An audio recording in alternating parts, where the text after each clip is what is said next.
Mari kita bersama-sama membaca dari surat Filipi pasal 1. Filipi pasal 1 kita akan lanjut dari ayat yang ke-7 sampai yang ke-11. Filipi pasal 1 ayat 7 sampai 11. Kita baca silih berganti, saya baca ayat yang ganjil, Bapak Ibu baca ayat yang genap. Filipi pasal 1 ayat 7. Memang sudahlah sepatutnya aku berpikir demikian akan kamu semua, sebab kamu ada di dalam hatiku. Oleh karena kamu semua turut mendapat bagian dalam kasih karunia yang diberikan kepadaku, baik pada waktu aku dipenjarakan, maupun pada waktu aku membela dan meneguhkan berita Injil.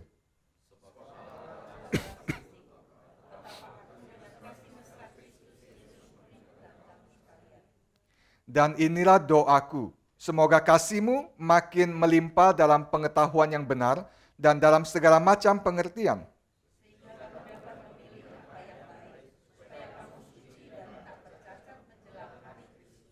Penuh dengan buah kebenaran yang dikerjakan oleh Yesus Kristus untuk memuliakan dan memuji Allah. Demikian firman Tuhan. Bapak Ibu sekalian, pernah nggak di dalam pengalaman Bapak Ibu sekalian waktu Bapak Ibu mengingat sesuatu atau mengingat seseorang atau mengingat sekelompok satu komunitas. Setelah itu memori Bapak Ibu sekalian langsung membawa Bapak Ibu untuk bersyukur kepada Tuhan, memuji Tuhan. Kalau ada, berarti hal tersebut yang Bapak Ibu renungkan atau ingat dan pikirkan itu pasti sangat spesial, pasti sangat bersifat esensial. Paulus dikatakan waktu dia mengingat akan jemaat di Filipi, dia langsung berdoa di dalam doa yang pertama yang dibahas minggu lalu, yaitu doa ucapan syukur. Doa ucapan syukur itu meluap dari hati Paulus waktu dia ingat. Ingat apa? Ingat jemaat Filipi. Apa yang membuat jemaat Filipi itu kalau diingat, itu membuat Paulus itu bersyukur. Ada satu kata yang muncul beberapa kali, yaitu koinonia. Koinonia seringkali diterjemahkan sebagai persekutuan. Dan kalau kita tanya apa itu persekutuan? Oh, kita ada persekutuan remaja, kita ada persekutuan pemuda, kita ada persekutuan lansia, atau apapun juga. Kita pikir persekutuan itu ya seperti yang dilakukan oleh gereja, jemaat berkumpul, mereka mungkin menyembah Tuhan, memuji Tuhan, ada makan-makannya, ada perbincangan dan sebagainya. Tapi itu bukan makna koinonia di dalam perjanjian baru khususnya. Koinonia itu menyatakan satu relasi yang sangat intim, di mana dua orang atau satu komunitas itu berbagi hidup. Mereka bukan saja kumpul, bernyanyi-nyanyi, memuji Tuhan, makan bareng, say hi, dan sebagainya. Enggak. Mereka itu begitu intim sampai mereka hidup bersama, bukan berarti mereka hidup sama-sama dalam satu rumah, tapi hidup di dalam satu komunitas yang begitu erat. Dan mereka punya satu kesatuan, mereka punya satu pemikiran yang sama, mereka mempunyai satu semangat yang sama, mereka mempunyai gairah yang sama. Maka satu gambaran yang sangat indah dari jemaat murah-murah yang ditulis di Kisah Para Rasul, yaitu jemaat murah-murah itu selalu koinonia. Mereka bersekutu dalam firman yang diajarkan para rasul, mereka bersekutu dalam doa, mereka bersekutu di dalam perjamuan kudus, memecahkan roti dan minum anggur, mereka bersekutu di dalam saling memperhatikan satu dengan lain, bahkan ada orang-orang yang rela menjual tanah, menjual properti mereka dan uangnya diberikan kepada janda dan miskin, orang-orang yang butuh bantuan. Itu koinonia. Maka Paulus waktu mengingat akan koinonia, persekutuan jemaat Filipi bersama dengan dia langsung meluap dengan ucapan syukur memuji Tuhan. Bahkan Paulus mengatakan mereka itu adalah satu jemaat yang bersekutu dengan Paulus di dalam Injil. Mereka sama seperti Paulus bersama-sama mendapat kasih karunia dari Tuhan. Mereka juga mendapat anugerah dari Tuhan melalui pelayanan Paulus. Tapi bukan stop di sana. Mereka sangat terlibat di dalam pelayanan Paulus, khususnya di dalam pemberitaan Injil. Bahkan sampai Paulus dipenjarakan, diperkirakan waktu Paulus menulis surat ini, dia dipenjarakan di Roma. Jemaat Filipi bukan saja mengirim bantuan keuangan finansial, tapi mereka bahkan mengirim Epaphroditus untuk memperhatikan semua kebutuhan Paulus. Tapi bukan cuma itu koinonia. mereka juga bersama-sama bersekutu dengan Paulus meskipun dipisahkan dengan jarak yang jauh, bersekutu dalam Injil, bersekutu dalam pemberitaan Injil. Sebagaimana Paulus itu menderita karena Injil, dia harus masuk penjara. Jemaat di Filipi juga harus mengalami penderitaan, mungkin penganiayaan, bahkan tolakan, tak kala mereka mau menghidupi Injil dalam konteks kehidupan mereka di kota Filipi. Itu yang Paulus ingat, yaitu mereka bersekutu dengan Paulus di dalam Injil. Dan otomatis mereka menjadi rekan atau partner di dalam pemberitaan Injil yang dilakukan oleh Paulus. Maka Paulus bersyukur, bersukacita, dia memikirkan mereka dan dia memuji Tuhan dan dia bersyukur kepada Tuhan akan keberadaan jemaat tersebut. Kalau minggu lalu mungkin sempat dibahas, jemaat di Filipi adalah jemaat pertama yang muncul dari hasil pelayanan Paulus di daratan Eropa. Eropa itu apa ya? Sekarang kalau menyeberang dari Turki ke Yunani, melewati atas satu laut atau sungai Bosporus yang memisahkan benua Asia sama Eropa. Dan dekat situ, waktu Paulus menyeberang ke Makedonia dan melayani, di situ dia mendapatkan orang-orang yang menerima Injil, percaya dan menjadi komunitas Kristen. Itu dia bersyukur pertama. Kenapa? Karena ada koinonia tersebut, ada keintiman relasi. Dan kalau kita baca seluruh surat Filipi, kita bisa merasakan afeksi yang dinyatakan oleh Paulus yang sangat berbeda kepada jemaat Filipi dibandingkan dengan jemaat lain. Kita tidak menemukan afeksi yang sama di surat Roma, nggak ada. Tidak ada di Efesus. Mungkin kita bisa mendapatkan ada di 1 Korintus dan 2 Korintus. Tapi ini sangat spesial. Afeksi yang diluapkan oleh Paulus itu dia tidak tahan-tahan. Maka di bagian tadi di ayat 7, Paulus lanjutkan. Pertama dia bersyukur karena jemaat Filipi bersekutu dengan dia dalam Injil dan bahkan menjadi partner di dalam pemberitaan Injil. Bersama-sama melayani Tuhan, bersama-sama menderita bagi Tuhan. Tapi bukan berarti jemaat itu sempurna. Bukan berarti tidak ada masalah di jemaat Filipi. Kalau kita baca lagi nanti pasal 2, pasal 3, kita melihat ada masalah yang terjadi di jemaat Filipi. Ada pertikaian atau ada ketidaksatuan, perpecahan yang bisa mengancam pelayanan pemberitaan Injil. Ada kehidupan-kehidupan dalam jemaat yang membuat Paulus itu harus menuliskan surat ini. Tapi meskipun realita yang ada dalam komunitas jemaat Filipi itu bukanlah komunitas yang sempurna. Paulus ingat, Paulus punya memori bagaimana mereka itu bersekutu dengan dia. Dan Paulus mengarahkan seluruh perhatian dia, mindset dia, persepsi dia terhadap jemaat ini kepada hal yang sangat-sangat baik. Maka di ayat 7 dia katakan, memang sudahlah sepatutnya aku berpikir demikian akan kamu semua. Padahal kalau Paulus mau dia bisa mengatakan, kalian jemaat apa sih? Sudah saya layani, capek-capek segala macam, bentar cekcok, bentar ribut, ada Eudokia dan Sinteka yang ribut dan harus dipersatukan, dan sebagainya, ada kesombongan, tidak belajar rendah hati, dan sebagainya gitu ya. Tapi Paulus mengatakan, saya punya pikiran, saya berpikir, saya set persepsi saya, mindset saya, kepada satu hal yang layak diangkat dan harus diangkat di dalam kehidupan jemaat Filipi. Dan ini satu kata proneo, yaitu mindset, cara berpikir itu sangat penting. Kadang kita punya perasaan, kita punya afeksi, kita cinta, kita suka, atau kita begitu menyenangi sesuatu. Tapi itu bisa membawa kita buta. Kita bisa set pikiran kita sangat subjektif hanya karena kita suka sesuatu. Tapi bukan demikian. Paulus mengatakan persepsi kita, bagaimana kita berpikir, bagaimana kita memandang sesuatu, itu sangat mempengaruhi tindakan kita. Maka dia menentukan ini, berpikir hal yang benar, yang positif terhadap jemaat Filipi. Kalau kita baca lagi seluruh surat Filipi, nanti kita bahas, tak kala kita eksposisi, kita melihat Paulus menggambarkan ada dua jenis mindset, persepsi. Jenis mindset yang pertama itu akan mengarahkan kepada kesatuan gereja, pertumbuhan serupa dengan Kristus, akan merupakan ekspresi kepedulian satu dengan yang lain. Itu satu mindset. Satu mindset yang lain itu akan mengarahkan kepada perselisihan, akan mengarahkan kepada perpecahan gereja, akan mengarahkan bahkan permusuhan dengan Kristus, penuh dengan ambisi keegoisan. Di antara kedua alur mindset begini, Paulus mengatakan dia harus berpikir sedemikian tentang jemaat Filipi, yaitu seperti apa? Yang baik.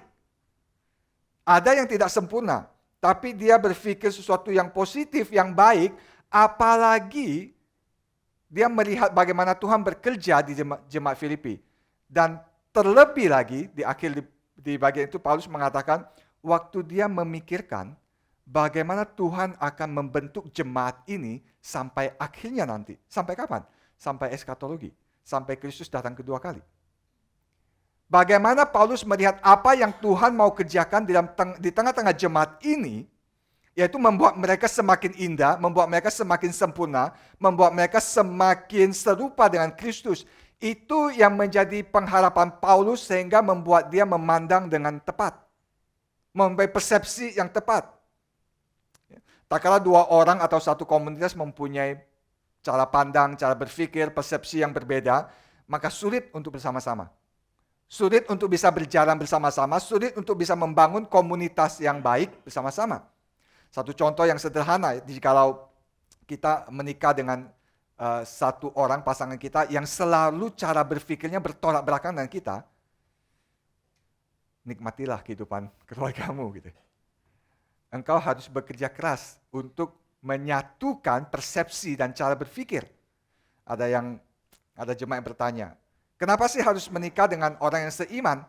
Saya mengatakan, siapa bilang cuma seiman? Harus sepadan. Apa maksudnya sepadan? Yaitu imannya itu sama, dan wawasan pikirannya sama. Kalau tidak, ya bisa saja kamu sama-sama Kristen, tapi bukankah yang sama-sama Kristen juga banyak yang bercerai? Bukankah ada yang pasangan yang teologi berbeda dan akhirnya bubar? Mungkin saya belum pernah cerita di sini. Ada istri menceraikan suaminya karena mama mertua mengatakan suamimu tidak ada Roh Kudus. Kaget, benar. Itu kenyataan, itu terjadi. Waktu ribut dan apa yang terjadi? Nggak bisa menyatukan satu pikiran yang sama. Kenapa? Karena dua alas teologi yang sangat berbeda. Maka Paulus mengatakan berpikir atau persepsi dengan benar itu sangat penting berkaitan dengan relasi manusia satu dengan yang lain. Saya pernah di dalam satu konteks pelayanan di mana satu kelompok dengan kelompok lain, satu kelompok itu memandang kelompok lain itu dengan sangat-sangat negatif. Dan saya ada di komunitas yang dipandang sangat negatif. Saya sampai kaget. Kok begini? Ini seperti self-defeating. Di dalam satu gereja ada dua kelompok yang ada satu kelompok yang memandang kelompok lain dengan begitu negatif. Sampai saya agak sedikit frustasi, saya ngobrol-ngobrol dengan pendeta senior pas lagi makan. Saya tanya, gimana mengubah persepsi orang? Atau bagaimana mengubah persepsi sang pemimpin itu? Terus pendeta senior itu lihat saya. Dia, waduh, maksudnya apa waduh? Terus dia kasih nasihat, sudahlah, kamu fokus saja kepada mengerjakan apa yang diperkenan oleh Tuhan, bukan apa yang menyenangi orang lain. Dan kalimat itu saya pegang. Berfokus kepada apa yang menyenangkan Tuhan, bukan mencoba melakukan apapun supaya komunitas yang satu itu memandang komunitas yang lain dengan perspektif yang benar. Enggak. Nanti Tuhan akan mengoreksinya sendiri, dia bilang. Kalau kamu mengejar apa yang diperkenan oleh Tuhan, kamu melakukan apa yang benar di hadapan Tuhan, Tuhan yang akan membawa itu, kelompok yang satu itu punya persepsi dikoreksi. Gitu. Begitu pentingnya mindset itu, bagaimana kita memandang orang lain. Kita manusia itu manusia yang selalu menilai. Gitu. Waktu melihat muka-muka di sini, saya langsung menilai, ini orang seperti apa, orang seperti apa. Setiap orang begitu. Gitu. Dan seringkali kita bias. Kita menilai orang sesuai dengan apa yang kita mau, apa yang kita pikir itu baik dan tidak baik, apa yang kita pikir yang suci, yang tidak suci, dan sebagainya. Gitu. Maka Paulus dalam seluruh surat Filipi ini sangat menekankan satu aspek ini. Berpikir, punya persepsi, punya mindset yang benar itu sangat penting. Dan dia selalu menasihatkan jemaat di Filipi punya mindset yang sama. Di setiap pasal, ini cuma 4 pasal. Pasal 2 dia mengatakan, hendaklah kamu sehati sefikir. Hendaklah kamu menaruh pikiran yang sama yang terdapat juga dalam Yesus Kristus. Pasal 2. Pasal 3 dia mengatakan, karena itu marilah kita sempurna berfikir demikian. Dan di pasal 4 dia mengatakan, segala yang baik, segala yang adil, segala yang mulia, dan seterusnya, pikirkanlah semuanya itu. Jikalau engkau masih kurang hikmat, Tuhan akan menambahkan nanti. Itu Paulus. Dia selalu menentangkan, dia tahu satu masalah yang sangat penting yang dihadapi oleh jemaat Filipi adalah setiap orang punya mindset yang berbeda. Setiap orang mau melayani, iya mau melayani, tapi bagaimana melayani? Satu maunya melayani seperti model A, satu mau melayani seperti model B. Yang mana yang benar? Maka seringkali di dalam kehidupan relasi, dalam keluarga kecil, di dalam komunitas gereja, itu seringkali terjadi cekcok, terjadi permasalahan karena masing-masing punya mindset yang berbeda. Masing-masing menilai dengan berbeda. Maka Paulus mengatakan, aku sudah sepantasnya berpikir, mempunyai mindset demikian terhadap kamu. Bukan karena mereka sempurna. Karena Paulus melihat apa yang Tuhan kerjakan di dalam jemaat Filipi tersebut. Paulus menjadi model yang harus mereka teladani dan yang harus kita teladani. Maka dengan berani dia mengatakan, teladanilah aku, apa yang kamu dengar daripadaku, apa yang kamu lihat daripadaku, lakukanlah itu. Sehati sefikir, bahkan puncaknya adalah punya pikiran yang sama seperti yang ada pada Kristus Yesus. Apa yang membuat Paulus berpikir benar tentang jemaat Filipi? Sekali lagi bukan karena mereka sempurna, tapi karena cinta. Paulus mengatakan, memang sudahlah sepatutnya aku berpikir demikian akan kamu semua, sebab kamu ada di dalam hatiku. Kamu ada di dalam hatiku. Kamu itu sangat punya tempat yang spesial di dalam hatiku, kata Paulus. Karena afeksi yang dinyatakan karena cinta membuat Paulus itu berpikir dengan benar mengenai jemaat di Filipi demikian. Maka kalau tidak ada cinta, tidak ada kasih, tidak ada afeksi, yang ada selalu ada kritik, yang ada selalu memandang dengan sebelah mata, yang selalu memandang dengan merendahkan dan sebagainya. Kasih atau cinta, afeksi itu menjadi dasar di mana seseorang bisa mulai berpikir dengan persepsi yang benar gitu ya. Tapi bukan cuma itu, Paulus yang mengatakan karena kamu bersekutu, kamu bersama-sama dengan aku mendapat kasih karunia dari Tuhan. Baik waktu aku dipenjarakan maupun pada waktu aku membela dan meneguhkan Injil. Kasih karunia yang mereka terima waktu mereka menerima Injil sama seperti Paulus waktu dia menerima kasih karunia dari Tuhan. Kasih karunia waktu mereka bersekutu dengan Paulus di dalam pemberitaan Injil. Bagaimana Paulus mendapat kasih karunia dari Tuhan Yesus dan dia pergi memberitakan Injil. Demikian juga jemaat Filipi mendapat kasih karunia dari Kristus melalui pelayanan Paulus dan mereka bersekutu dalam pemberitaan Injil tersebut. Tapi bukan cuma itu. Mereka juga mendapat kasih karunia bahkan untuk menderita bagi Kristus. Sama seperti Paulus menderita bagi Kristus dan dia harus masuk penjara. Demikian juga jemaat Filipi mendapat kasih karunia untuk menderita bagi Kristus karena Injil. Itu yang membuat relasi mereka begitu intim, itu yang membuat mereka saling mencintai, saling menyatakan afeksi satu dengan yang lain. Seringkali kita lupa di dalam kita berinteraksi dengan orang, khususnya orang Kristen. Ya, dalam konteks ini saya mengatakan orang yang sudah dipersatukan dengan Kristus. Baik dalam relasi pribadi maupun di dalam relasi pacaran, di dalam relasi pelayanan di gereja, kita lupa. Kita lupa memperlakukan orang itu sebagai orang yang juga mendapat kasih karunia Tuhan sama seperti kita. Saya pernah berkata kepada bukan sepasang sih, ya mereka akhirnya inilah tidak jadi pacaran gitu. Saya katakan kepada mereka, hati-hati bagaimana kalian memperlakukan satu dengan yang lain.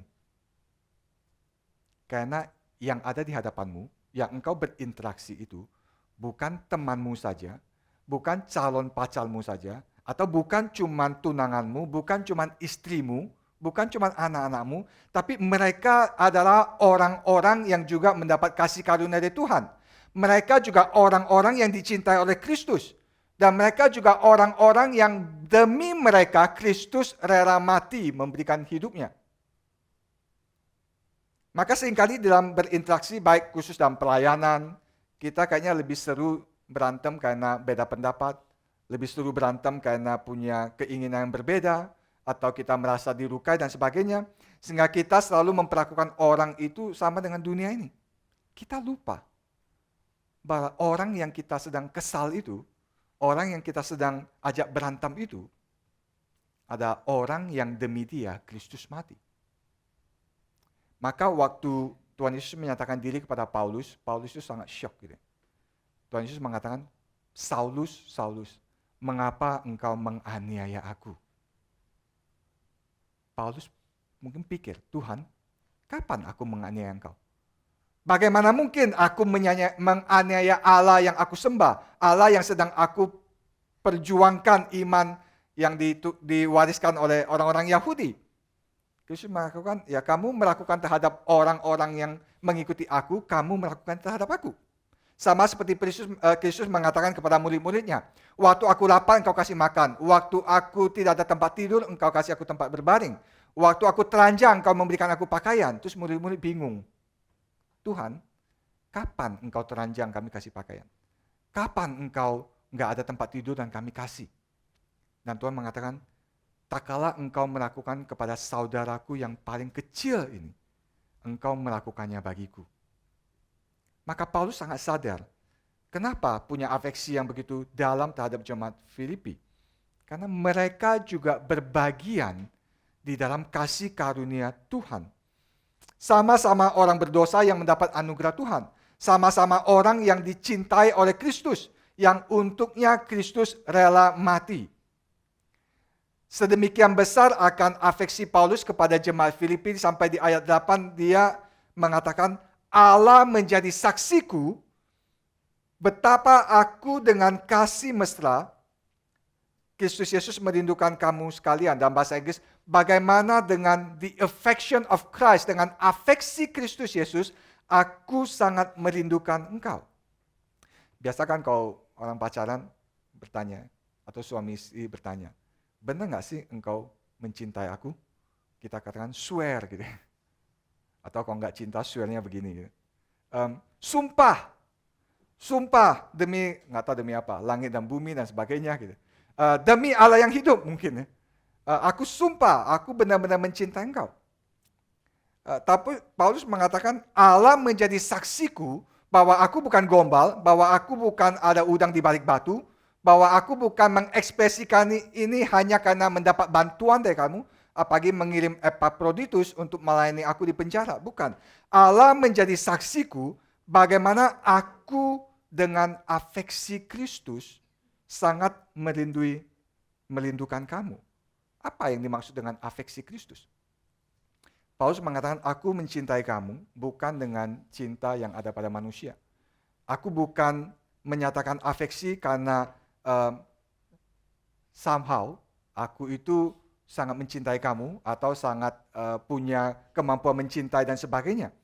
Tapi ekspresi cintaku, ekspresi afeksiku kepada kamu itu sama seperti afeksi Kristus terhadap kamu. Kristus sebagai sumber afeksi Paulus terhadap jemaat Filipi. Kristus sebagai model dari cinta Paulus kepada jemaat Filipi. Paulus di surat yang lain di Efesus mengatakan, aku mendoakan kamu supaya kamu mendapatkan kuasa untuk memahami betapa panjang, betapa lebar, betapa dalam, betapa tingginya kasih Kristus. Betapa penuhnya dan limpahnya kasih Kristus. Itu yang dialami oleh Paulus, dan Paulus mengatakan, dengan afeksi yang sama, aku merindukan engkau. Aku mencintai engkau sama seperti Kristus mencintai engkau. Aku melayani engkau sebagai ekspresi kasih sama seperti Kristus melayani engkau. Sebagaimana Kristus rela mati bagimu, aku juga rela mati bagimu. Itu Paulus. itu afeksi. Gitu. Afeksi bukan ekspresi kasih yang kalau convenient buat kita. Kalau menguntungkan kita. Kalau itu ya tidak terlalu mengorbankan kita. Kita bisa menyatakan afeksi. Enggak. Paulus mengatakan sama seperti afeksi yang ada pada Kristus. Afeksi itu ada padaku untuk kamu. Seorang penafsir Alkitab, penulis komentari bernama Gordon Fee mengatakan, bagi Paulus untuk bisa menyatakan afeksi tersebut kepada jemaat Filipi, maka dia harus menjadi seorang yang disebut passionate lover of Christ. Seorang yang begitu mencintai Kristus yang penuh dengan gairah. Kenapa? Karena Kristus mencintai dia dengan penuh gairah. Karena dia menjadi seseorang yang bisa mencintai Kristus dengan penuh gairah, maka dia juga bisa mencintai orang-orang yang mengikuti Kristus dengan penuh gairah. Tanpa pengalaman cinta kasih dari Kristus, omong kosong kita bisa melayani orang, omong kosong kita bisa mengasihi orang, sampai bahkan rela berkorban demi orang tersebut. Dan ini kuncinya. Nanti kita lanjutkan di seminar pernikahan dan keluarga. Kita tidak mungkin bisa mencintai orang jika kita tidak dipenuhi dengan cinta kasih Kristus. Cinta kasih Kristus yang memenuhi hati kita itu akan mengalir, mendesak, mendorong kita untuk belajar mencintai, mengasihi orang lain meskipun sakit. Meskipun sakit. Ini kunci. Kunci relasi antara satu manusia dengan manusia yang lain. Kunci antara relasi di dalam kehidupan bergereja, kehidupan dalam keluarga. Tidak ada seorang pun yang mengalami kelimpahan kasih Kristus yang tidak mempunyai kekuatan untuk mencintai orang lain. Saya ambil contoh. Kalau kita lihat Yohanes pasal 21. Kira-kira dari semua murid Tuhan Yesus, kalau kita bayangkan, seharusnya siapa yang paling mencintai Tuhan? Boleh jawab, ini nggak apa-apa.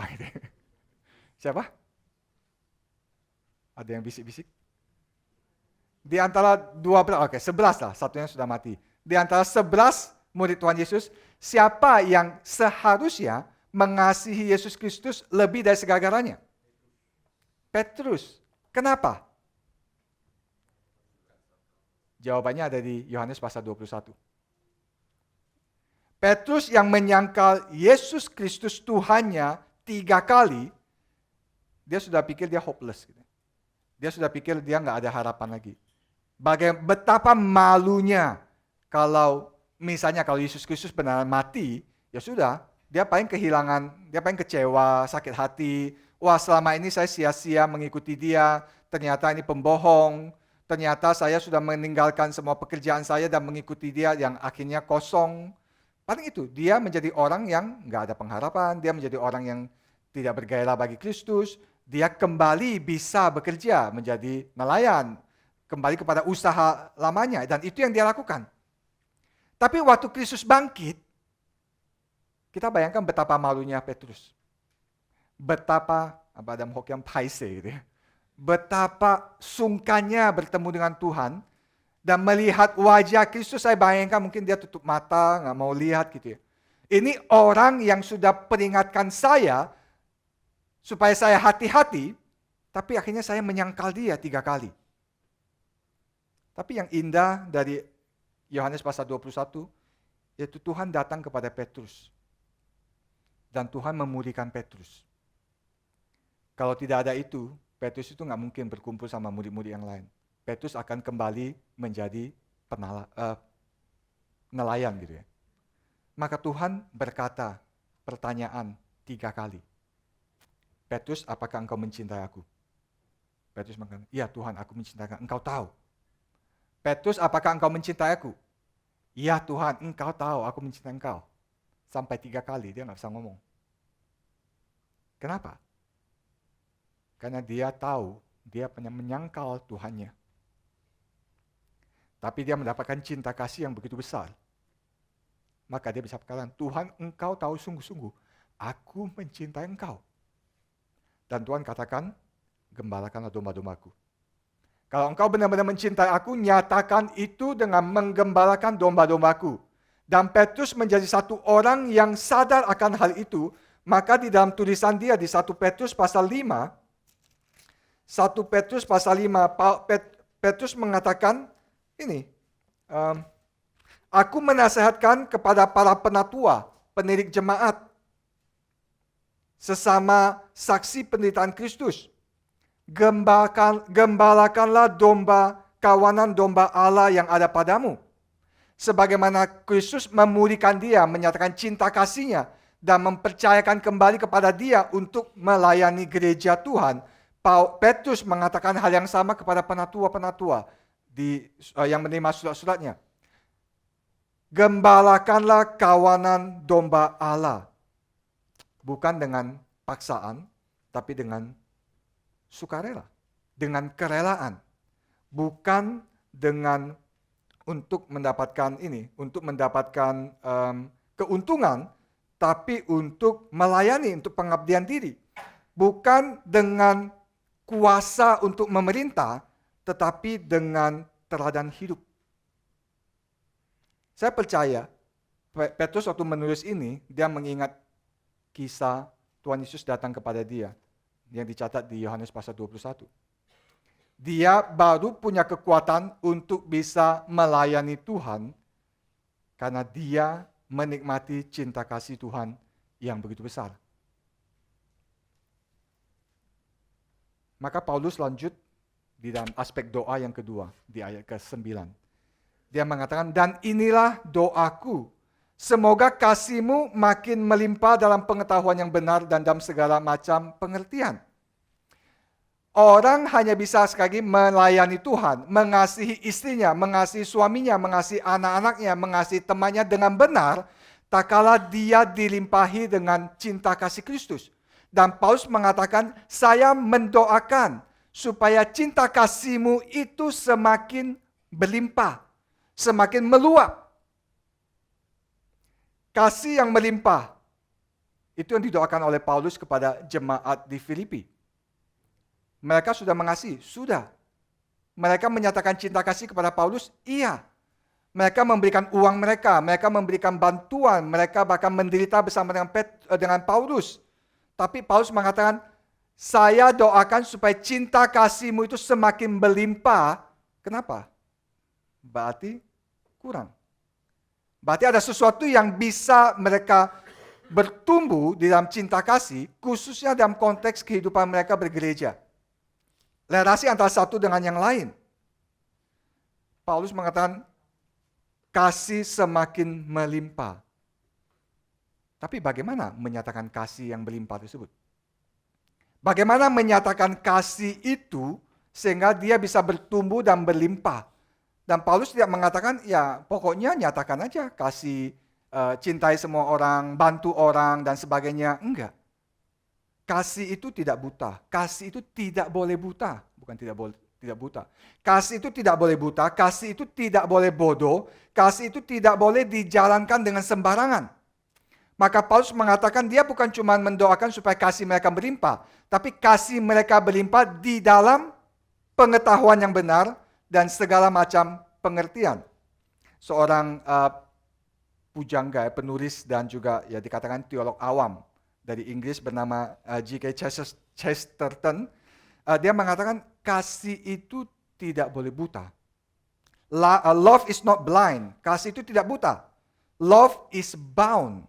Kasih itu harus ada ikatannya. Harus diikat atau dibungkus. The more it is bound, the less it is blind. Semakin kasih itu dibungkus atau diikat atau ada batasannya, semakin dia tidak akan buta. Ini sangat penting. Kenapa? Karena seringkali kita mengekspresikan kasih secara buta. Kita pikir kasih itu berarti ya apa yang anak saya mau saya kasih. Apa ada orang susah saya bantu dan sebagainya gitu ya. Tapi Paulus kenapa perlu menambahkan ini? Saya mau kasih kamu bertambah, tapi saya mau kasih kamu bertambah itu di dalam pengetahuan yang benar, dan segala macam pengertian. Kenapa? Karena kasih yang benar itu akan selalu mencari yang terbaik bagi orang yang kita kasih. Love seek what is best for the other person. Kasih selalu mencari yang terbaik bagi orang tersebut. Permasalahannya, yang terbaik itu nggak jelas. Apa yang dimasukkan dengan terbaik? Apakah kalau anak saya, usia misalnya 10 tahun, minta iPhone 17 karena lagi baru keluar dan gengsi gitu? Karena saya mengasihi dia tuh saya berikan iPhone 17. Saya nggak akan berikan karena nggak ada uang untuk itu. Gitu. Tapi apakah itu? Apakah kalau anak saya nangis-nangis, ngengek-ngengek, apa yang dia mau saya kasih? Apakah anak saya kalau misalnya mau sesuatu atau mau pergi kemana saya? Karena saya cinta kepada dia, saya mengasihi dia, maka saya kasih. Bagaimana saya tahu apa yang terbaik buat dia? Itu yang Paulus katakan. Cinta itu menuntut kita memberikan yang terbaik bagi orang tersebut. Permasalahannya kita nggak tahu apa yang terbaik. Yang terbaik itu nggak selalu jelas bagi kita. Maka perlu apa? Perlu pengetahuan yang benar, perlu ini macam-macam pengertian. Di dalam bahasa aslinya bisa dikatakan knowledge and discernment, insight. Ya, kalau saya simpulkan dengan sederhana, yaitu pengetahuan dan hikmat bijaksana. Kasih bagaimana bisa diekspresikan dengan benar. Berarti kita harus tahu apa yang benar, apa yang baik, dan kita harus punya hikmat di dalam mengekspresikan kasih tersebut. Dan meskipun Paulus tidak dengan detail mengatakan di bagian ini, apa itu yang disebut pengetahuan yang benar?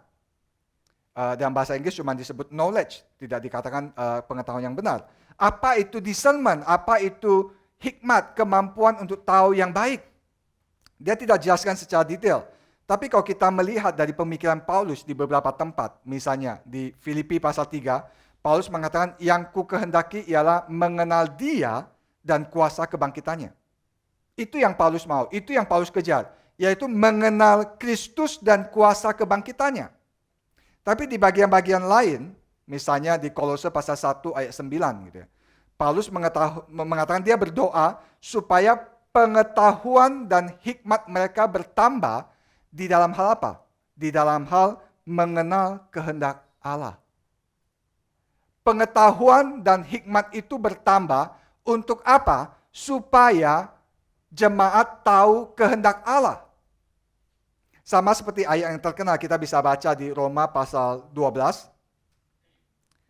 Roma pasal 12 ayat yang kedua.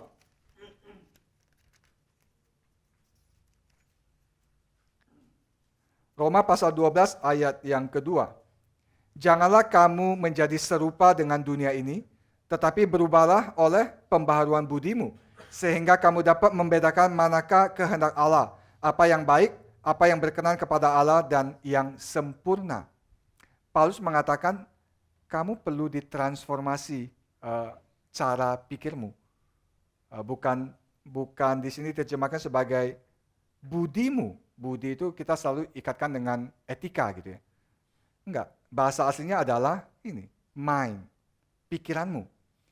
Cara kamu berpikir, persepsi kamu, wawasan kamu perlu ditransformasi oleh Allah melalui Injilnya supaya kamu tahu membedakan mana yang baik dan yang salah, yang benar, yang tidak benar. Untuk apa? Supaya kamu tahu yang mana yang menjadi kehendak Allah. Maka di dalam kaitan seperti ini, bertambah pengetahuan, bertambah hikmat, itu sangat berkaitan dengan supaya kita tahu apa yang menjadi kehendak Tuhan. Di dalam hal itu kita mengekspresikan kasih secara berlimpah.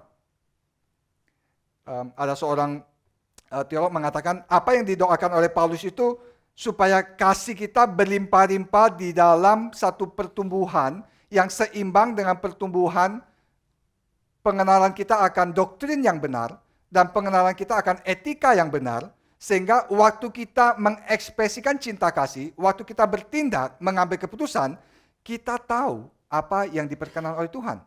Kita tahu apa yang menjadi kehendak Tuhan. Dan kasih itu bukanlah goal. Kasih itu bukan tujuan.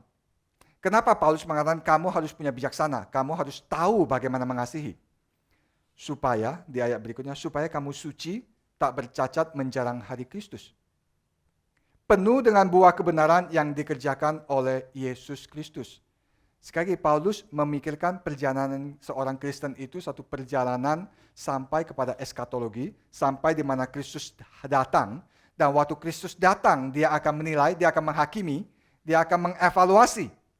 Maka Paulus mengatakan, saya mendoakan supaya nanti waktu kamu berhadapan dengan Kristus, kamu tetap suci, tak bercacat dan tak bercacat celah, bahkan penuh dengan buah kebenaran. Itu goal atau goal kedua. Goal terakhirnya nanti demi kemuliaan Allah gitu. Goal itu sangat penting dalam setiap yang kita lakukan. Setiap orang Kristen di dalam mengekspresikan kasih ataupun apapun keputusan yang kita ambil harus selalu punya mindset. Bagaimana ekspresi saya, bagaimana keputusan saya, bagaimana tindakan saya, itu membentuk saya semakin suci dan tak bercacat di hadapan Tuhan, dan bagaimana itu menghasilkan buah-buah kebenaran. Suci itu bukan berarti tak berdosa gitu. Suci di sini berarti murni, tulus. Dan tak bercacat itu bukan berarti tidak ada sedikit dosa. Nggak mungkin manusia, kita sebagai orang Kristen pun akan berdosa. Tapi apa maksudnya tak bercacat? Yaitu kamu tidak ditemukan bersalah, kamu tidak menjadi batu sandungan bagi orang lain, kamu tidak menimbulkan pelanggaran-pelanggaran yang dilakukan oleh orang lain karena ekspresi kasihmu. Ekspresi kasih kita bukan hanya tanggung jawab kita untuk nyatakan, tapi juga ada tanggung jawab kita memastikan bahwa tak kala saya mengekspresikan kasih itu, saya tidak merusak orang tersebut. Saya tidak membuat dia itu menjadi batu sandungan bagi dia. Maka Paulus mengatakan itu, waktu kita mengekspresikan itu, supaya kita murni, supaya kita tulus, supaya kita tidak kedapatan bersalah, supaya kita tidak menjadi batu sandungan. Dan tak kala Kristus datang, Paulus mengatakan, dia akan menemukan kamu suci tak bercacat. Dan dari ekspresi itu akan muncul buah-buah kebenaran yang dikerjakan oleh Kristus dalam kehidupan kita. Buah-buah kebenaran yang bisa dinikmati oleh orang. Tadi ada satu pujian buah iman gitu ya. Yang bisa dinikmati orang, yang bisa membawa orang itu menikmati kasih Kristus. Itu yang Paulus doakan. Maka itu goalnya. Saya sering waktu COVID, khususnya waktu COVID, kan kita selalu dihadapi dengan keputusan-keputusan COVID ya. Banyak yang nggak struggle sih, banyak yang nggak pusing. COVID kan, ya sudah saya kebaktian online aja, saya nonton di YouTube, nggak perlu susah-susah keluar, nggak mandi pun nggak apa-apa, nggak ada yang tahu gitu ya. Sudah menikmati di dalam comfort zone-nya, bisa kebaktian di depan TV, tetap dengar khotbah dan sebagainya. Tapi ada sekelompok orang yang ngotot tetap mau ke gereja waktu COVID. Kalau nggak ke gereja itu kayaknya berdosa. Misalnya nggak masuk ke ruang ibadah itu berdosa. Itu bukan kebaktian. Di depan TV itu bukan kebaktian itu. Sampai yang sudah dites dan benar-benar positif COVID pun ngotot mau datang ke gereja gitu ya. Yang mana yang benar? Yang mana yang baik? Tidak datang ke gereja, ikut online, aman. Atau meskipun sakit ke gereja, berasa lebih suci, lebih kudus, lebih dekat dengan Tuhan. Saya berkata kepada jemaat pada saat itu, saya minta setiap orang bergumul dengan sungguh-sungguh di hadapan Tuhan. Kenapa kamu harus nonton online dan tidak ke gereja? Kenapa kamu harus ke gereja dan tidak nonton online? Kalau kamu sakit dan sudah di-swab dan memang positif, ya jangan datang ke gereja. Itu tindakan bodoh, itu bukan tindakan rohani gitu. Tapi kalau kamu nggak ada alasan kamu sehat dan sebagainya, dan hanya karena nyaman di rumah, engkau juga bersalah kepada Tuhan. Maka tak kala kita selalu dihadapi dengan keputusan-keputusan yang kita harus ambil, kita harus benar-benar selalu peka terhadap apa yang menjadi kehendak Tuhan. Bagaimana saya tahu? Saya hanya bisa tahu kalau saya memenuhi hidup saya dengan firman Tuhan. Maka Paulus mengatakan, tak kala buah kebenaran itu muncul dengan ekspresi kasih yang penuh dengan hikmat dan pengetahuan itu, orang akan memuliakan Tuhan. Orang akan memuji Tuhan. Engkau akan membawa kemuliaan bagi Tuhan. Kasih itu bukan goal. Kasih itu bukan segala-galanya. Yang menjadi tujuan akhir itu adalah kemuliaan Allah dan puji-pujian bagi Allah. Di luar itu semuanya adalah berhala. Ada orang yang terlalu menekankan gereja harus menunjukkan cinta kasih. Harus mengekspresikan cinta kasih. Saya katakan cinta kasih itu bisa menjadi berhala kita. Kalau ekspresi cinta kasih itu tidak membawa kita memuji dan memuliakan Tuhan. Segala sesuatu yang kita lakukan bisa membuat orang itu tepuk tangan terhadap kita, memuji kita. Wah, luar biasa, MRII Pontianak itu menolong yang susah dan sebagainya, bisa. Tapi seberapa banyak yang kita lakukan yang akhirnya membawa orang bersyukur kepada Tuhan, memuji Tuhan karena adanya MRI Pontianak. Bukan MRI Pontianak yang dipuji. Kalau MRI Pontianak yang dipuji, ya kita jadi berhala. Hanya Tuhan yang layak dipuji dan disembah. Maka tes, apakah yang excellent yang kita kejar itu membawa orang memuji Tuhan atau membawa orang itu memuji kita? Takkah seorang pengkhotbah mati-matian mempersiapkan khotbah supaya menjadi berkat bagi jemaat, terus jemaat dan mendapat berkat dan mengatakan luar biasa, berfirman hari ini sangat memberkati saya. Itu pujian kepada hamba Tuhan atau pujian kepada Tuhan? Kalau kita tidak hati-hati, sesuatu yang kelihatannya indah, kelihatan baik yang kita lakukan, itu bisa kita nikmati dan menjadi berhala kita. Saya tutup dengan kisah bagaimana mengasihi dengan hikmat, dengan pengetahuan, untuk kemuliaan Tuhan. Dan Alkitab memberikan banyak contoh. Saya ambil satu contoh sebagai akhir dari khotbah kita. Di dalam peristiwa Lazarus yang sakit. Peristiwa Lazarus sakit dan saudara-saudaranya Marta dan Maria mengutus orang untuk bertemu dengan Kristus dan berkata kepada Yesus Kristus, Tuhan, orang yang engkau kasihi itu sakit. Saja kita lihat Yohanes pasal 11. Yohanes pasal 11.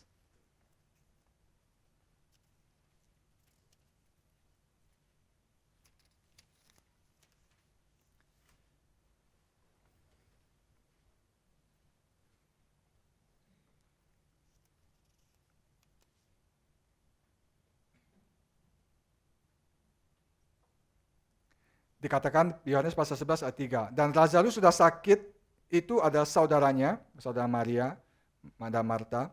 Kedua perempuan itu mengirim kabar kepada Yesus, Tuhan, dia yang engkau kasihi sakit. Kira-kira apa yang mereka harapkan? Sederhana kan ya? Ya Yesus langsung datang dong. Tuhan yang engkau kasihi itu sedang sakit, maka datang segera. Ini emergency. Kalau ada ambulans, kami kirim ambulans, ambil Kristus dan langsung datang kepada Lazarus dan disembuhkan gitu ya. Dan harusnya Yesus tahu gitu. Dia sangat mencintai Maria, Marta, dan Lazarus. Tapi di ayat 4, ketika Yesus mendengar kabar itu, dia berkata, penyakit itu tidak akan membawa kematian, tetapi akan menyatakan kemuliaan Allah sebab oleh penyakit itu anak Allah akan dimuliakan. Yesus memang mengasihi Marta dan kakaknya dan Lazarus. Karena Yesus sangat mencintai mereka, Yesus tidak langsung datang. Yesus pergi pelayanan ke tempat lain. Kapan dia datang? Waktu Lazarus sudah mati. Itukah kasih? Itukah afeksi cinta? Terus murid-murid bilang, waktu Tuhan Yesus mengatakan Lazarus sudah mati, Lazarus sudah tidur, maksudnya dia sudah mati. Mari kita ke sana. Terus murid-murid bingung, Tuhan dia sudah mati, ngapain lagi ke sana? Biarkan dia dikubur, dah mati sudah. Waktu dia hidup, dia sakit, engkau nggak langsung ke sana. Sekarang sudah mati, engkau bawa ke sana. Tapi Yohanes dengan jelas mencatat, Kristus sangat mencintai keluarga ini dan dia tidak langsung ke sana. Dia tidak menyembuhkan Lazarus waktu Lazarus sakit. Kita bilang, iya Tuhan, dia kan Tuhan, dia tahulah apa yang dia melakukan gitu ya. Dia tahu dia bisa membangkitkan orang mati dan sebagainya. Dan memang itu yang akan dia lakukan. Dia akan ke sana, dia akan membangkitkan Lazarus, tapi di perikop ini sebelum dia membangkitkan Lazarus, dia nangis. Kalau sudah tahu mau membangkitkan Lazarus, ngapain nangis? Dan ngapain dari awal itu tunda-tunda? Yesus mengatakan supaya kemuliaan Allah dinyatakan. Anak manusia akan dimuliakan. Bagaimana kalau Yesus datang, dia menyembuhkan Lazarus, semua orang happy, bersuka cita, puji Tuhan, haleluya. Tuhan, engkau memang mencintai kami. Cintamu begitu dalam dan luar biasa, sampai engkau meninggalkan semua pelayanan dan datang menyembuhkan Lazarus. Itu aja. Tapi Kristus mau membawa mereka kepada pengenalan yang semakin dalam akan siapa dia, akan siapa Allah. Maka untuk cinta itu, dia membiarkan Lazarus mati. Dan nanti dia akan bangkitkan. Itu ekspresi cinta. Ekspresi cinta bukan berarti kita selalu berespon kepada kebutuhan orang.